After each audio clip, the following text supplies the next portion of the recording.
Hello friends, welcome to our channel. ఈరోజు ఈ వీడియోలో ప్రెగ్నెన్సీలో ఒక రకమైన నొప్పి అనేది వస్తుందండి. ఎక్కడ పొత్తి కడుపు దగ్గర వస్తూ ఉంటుంది అండ్ ముఖ్యంగా బొడ్డు ఉంటుంది కదా, ఆ ప్రాంతంలో వస్తుంది.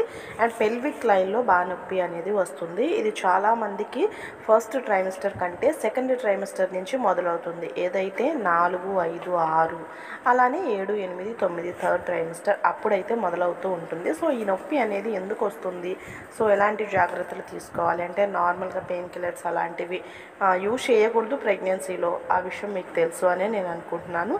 అండ్ అలానే పెయిన్ కిల్లర్స్ కొన్ని ఉంటాయి కదా, అంటే ఆయింట్మెంట్ రూపంలో కానీ లేకపోతే స్ప్రేస్ అనేవి ఇప్పుడు చాలా వచ్చినాయి. అలాంటివి ఏమన్నా యూజ్ చేసుకోవచ్చా అనేది కూడా కొంతమందికి డౌట్ అనేది ఉంటుంది. సో ఈ వీడియోలో అయితే షేర్ చేస్తాను. అండ్ మన ఛానల్ ఫస్ట్ టైం చూస్తుంటే ప్లీజ్ టు సబ్స్క్రైబ్. అండ్ ఈ వీడియో నచ్చితే ఒక లైక్ అయితే చేయండి. అండ్ వీడియోలోకి వెళ్ళిపోతే ప్రెగ్నెన్సీలో ఇలాంటి నొప్పి అనేది చాలా కామన్ అండి. సో ఎందుకు అని అంటే ఫస్ట్ టైం ఉండే వాళ్ళకి ఉంటుంది, ఫస్ట్ టైం ప్రెగ్నెన్సీ అయిన వాళ్ళకి ముఖ్యంగా ఎక్కువగా అయితే అనిపిస్తూ ఉంటుంది అన్నమాట ఈ పెయిన్ అనేది. అండ్ సెకండ్ టైంకి వచ్చేసి ఆల్రెడీ మీరు ఒక బిడ్డను మోసున్నారు, మీ యొక్క గర్భసంచి మొత్తం కొంచెం లూజ్ అయి ఉంటుంది, ఆ బయట స్కిన్ అంతా కూడా ఎన్లార్జ్ అయి ఉంటుంది కాబట్టి అంతేమీ ఉండదు. ఇన్ కేస్ ఉన్నా కానీ ఇప్పుడు నేను చెప్పే టిప్స్ కనుక ఫాలో అయినట్లయితే అంత నొప్పి అనేది ఉండదండి. సో ఆ నొప్పి మరీ ఓవరా లేకపోతే డాక్టర్ దగ్గరికి వెళ్ళాల్సిన పెయిన్ ఏనా అనేది కూడా మీకు ఎలా తెలుసుకోవాలనేది ఈ వీడియోలో షేర్ చేస్తాను. సో మెయిన్ ఏంటంటే నొప్పి రావడానికి మెయిన్ కారణం వచ్చేసి బేబీ యొక్క ఏ విధంగా ఉంది, బేబీ అడ్డంగా ఉంటుంది, నిలువుగా ఉంటుంది, కాళ్ళు కిందకి పెట్టి ఉంటుంది, లేదంటే కాళ్ళు పైకి పెట్టి ఉంటుంది. సో ఇలాగా చాలా విధాలుగా అయితే బేబీ పెరిగే కొద్దీ కూడా ఏదైతే 4th month 5th month start అవుతూ ఉంటుందో అప్పటి నుంచి బేబీ కిక్స్ మూవింగ్స్ మనకు తెలుస్తూ ఉంటాయి కదా, అప్పటి నుంచి అయితే ఇలాగా వస్తూ ఉంటుంది. సో అలా మీరు వచ్చినప్పుడు ఒకసారిగా జస్ట్ మీరు కూర్చున్నప్పుడు అలా వచ్చిందనుకోండి, ఒకసారిగా చిన్నగా అయితే లెగవండి ఒకటి. అది ఇంకొకటి ఏంటంటే లాంగ్ జర్నీస్ ఏమన్నా చేస్తూ ఉన్నప్పుడు మీరు అలాగ కూర్చొనే వెళ్ళాల్సి వస్తుంది కదా, అప్పుడు కూడా అలాగ పట్టేసినట్టుగా బిగదీసినట్టుగా నొప్పి అనేది వచ్చేస్తూ ఉంటుందండి. సో లేదంటే ఏదైనా ఆఫీస్ వర్క్ మీరు చేసుకుంటున్న ఆఫీస్లో ఉన్నా కానీ వెంటనే అలాగ చైర్లోనే ఎక్కువసేపు కూర్చోకుండా జస్ట్ లెగిసి అటు ఇటు కొద్దిసేపు వాక్ చేయండి. అదైతే చాలా ఫస్ట్ చేయాల్సిన పని అన్నమాట. మీరు ఏ విధంగా అయితే కూర్చున్నారో, పడుకున్నారో, నించున్నారో, మీకు ఎలా అయితే అనిపించిందో జస్ట్ లెగిసి చిన్నగా వాకింగ్ చేయడం అనేది ఒకటి, అది ఆలోపు సర్దుకుంటుంది.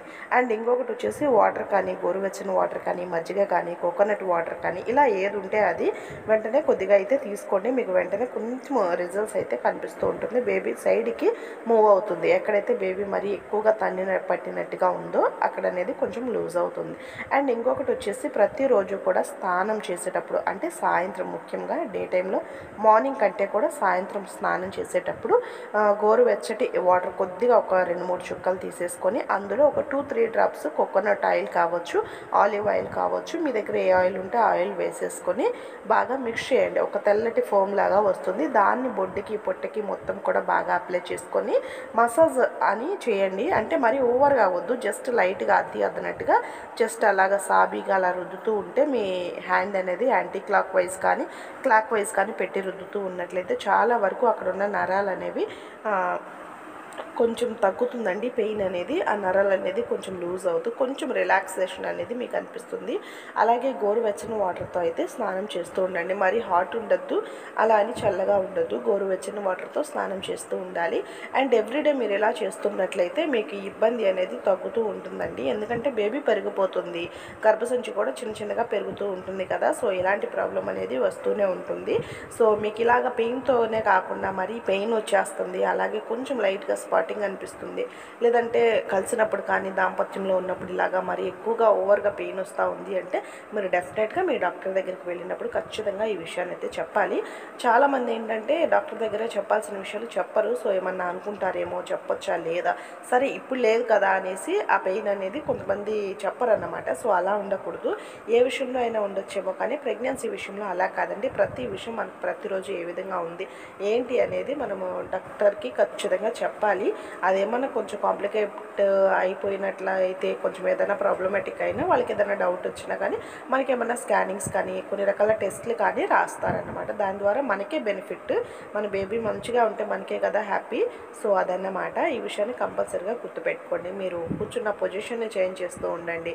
గోరువెచ్చని వాటర్ తీసుకొని ట్రై చేయండి. కోకోనట్ మిల్క్ ఏమన్నా కానీ జస్ట్ లైట్గా తీసుకున్నట్లయితే మీకు ఆ పెయిన్ తగ్గుతుంది. ఓవర్ హీట్ చేసినా కానీ అలా పెయిన్ వస్తుందండి. అందుకని కోకోనట్ వాటర్ ఇలాగ మంచిగా చలవ చేసే పదార్థాలు తీసుకోండి, రాగి జావా అలాంటివి.